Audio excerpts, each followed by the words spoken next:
तो हमारे चैप्टर की शुरुआत में हमें बताया जाता है कि आज से 100 साल पहले इस हमारी दुनिया में सारे के सारे जीव म्यूटेट होने लगे और वो इंसानों पे हमला कर दिया उन्होंने, जिस कारण बहुत से लोग मारे गए।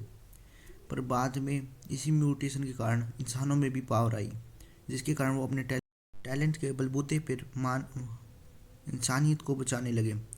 पर ये सब कुछ ज़्यादा काम नहीं आया। अंत में बहुत सारे म्यूटेशन बिस्ट हम एक साथ मिलकर सिटीज़ पर हमला कर दिया और अब बस आखिरी जगह ही बची हुई है जिसे ह्यूमन प्रोटेक्ट कर रहे हैं। इस जगह ख़त्म होने के बाद पूरी ह्यूमैनिटी ख़त्म हो सकती है। ये सारी इन्फॉर्मेशन देने के बाद अब हमें प्रेजेंट का सीन दिखाया जाता है, जहाँ पे एक बड़े से मॉन्स्टर के आगे 3 बंदे खड़े हुए थे और वो तीनों ही लेवल 3 के वॉरियर्स थे। और वो तीनों कहते हैं कि हमें केयरफुल रहना होगा, क्योंकि यहाँ पर जो भी लेवल 2 के थे वो सब कुछ सारे मारे जा चुके हैं। अब हम सिर्फ कुछ ही लोग बचे हैं। लेकिन वो कुछ कर पाते इतनी इससे पहले ही उस मॉन्स्टर ने उन्हें पकड़ लिया और वो उन्हें मारने वाला था।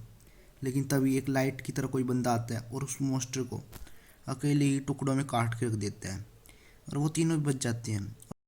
और उन्हें बचाने वाला और कोई नहीं, हमारा मेन कैरेक्टर ये फैंग होता है, तो हम इसे फैंग कहेंगे। तो वो तीनों ही मास्टर फैंग को हम कहते हैं कि आपका शुक्रिया, आपने हमें बचाया। तो फैंग भी उन्हें कहते हैं कि केयरलेस मत रहो, चेतावनी रहो। लेकिन तभी फैंग को कुछ एहसास होता है कि कोई खतरनाक जीव जो अब तक इस दुनिया में नहीं था, जो कि लेवल 3 से भी बियॉन्ड जा चुका है, वो इस दुनिया में आ चुका है।